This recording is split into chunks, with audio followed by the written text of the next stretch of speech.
প্রশ্ন ফাঁসের প্রতিবাদে আন্দোলনকে কেন্দ্র করে ধুন্ধুমার কাণ্ড বাধে ধর্মতলায়। সিজিপি এবং বামপন্থী ছাত্র সংগঠনের বিক্ষোভকে কেন্দ্র করে তুলকালাম পরিস্থিতির সৃষ্টি হয়। কার্যত রণক্ষেত্রে চেয়ারে নেয় ডোরিনা ক্রসিং। জুতো, জলের বোতল পর্যন্ত ছুটতে দেখা যায়। পাল্টা দুটি কাঁদানে গ্যাসের শেল চার্জ করা হয় পুলিশের তরফে। একদিকে পুলিশ বাহিনী, অন্যদিকে ছাত্র যুবকদের জমায়েত ঘিরে চরম উত্তেজনা ছড়ায়। বিশাল সংখ্যক পুলিশ বাহিনী ছাত্রদের ছত্রভঙ্গ করার চেষ্টা করে। পরিস্থিতি এমন পর্যায়ে পৌঁছে যায় যে পুলিশ বাধ্য হয় লাঠিচার্জ করতে। নিট প্রশ্ন ফাঁস কাণ্ডের প্রতিবাদে আন্দোলনের আজ কিন্তু কলকাতাতেও গতকালের পর আজকেও কিন্তু রীতিমতন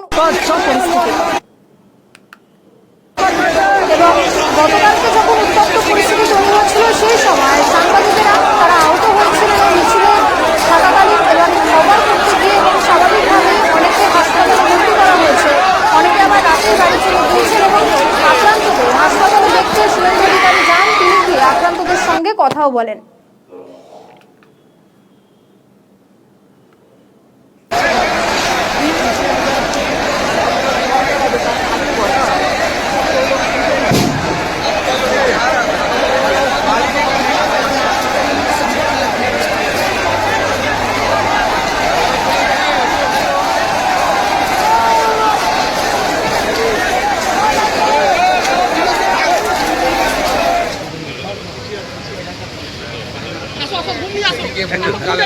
স্টেটমেন্ট করবো,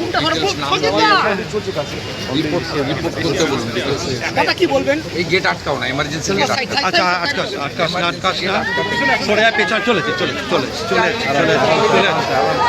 कहीं साइड में हो जाना। एकदम